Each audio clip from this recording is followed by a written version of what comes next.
The second aspect of God the Father's work is that of sustaining.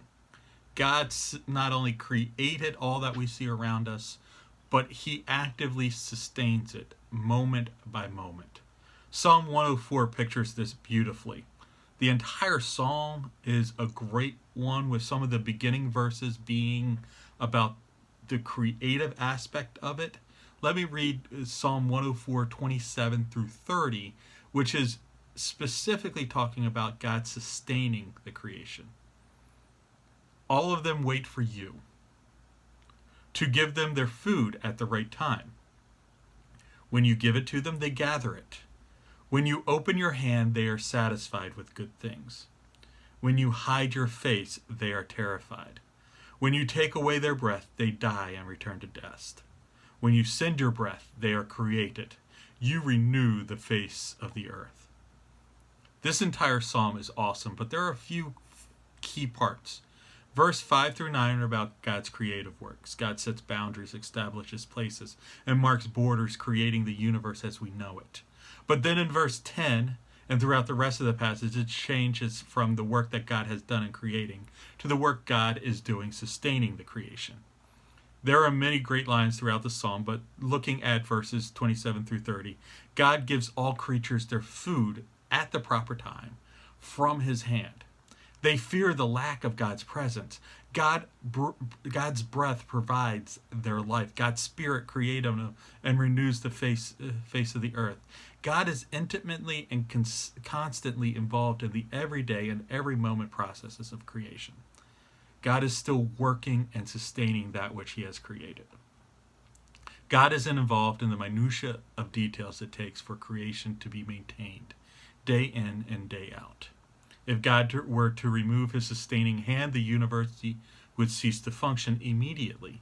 God's sustaining activities are work. Remember our definition of work. God needs compassion to motivate him to decide to sustain things.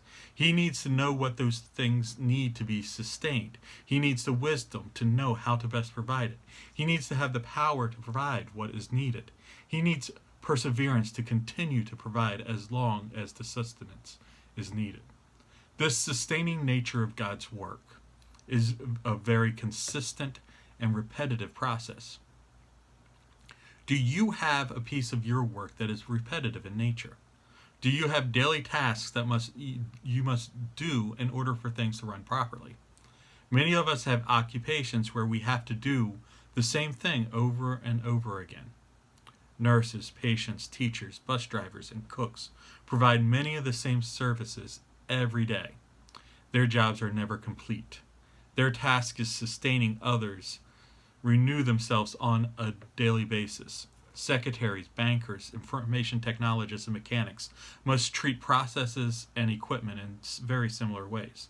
Their work is never really done. It is just done for the day. Again, as we're looking at our new reality of quarantine and a lockdown in this COVID, we have had to figure out new ways to sustain just basic maintenance of the creation around us, everyday habits of providing for food, and other needs around the house have become even more interesting as we try to sustain life in an uncertain and brand new situation. How does your work, and maybe it's even your work to just provide for your family at this moment, that can be sustaining work. As you sustain yourself and others through your work, just know that this is like how God sustains the universe. And you can function in the same manner that God provides for the entire universe. And that way, the image of God as a worker who sustains creation can show forth through you as you work to sustain whatever it is that you are responsible for. As you work, and as your work is sustaining and maintaining those things around you, know that the image of God can shine forth through you as well.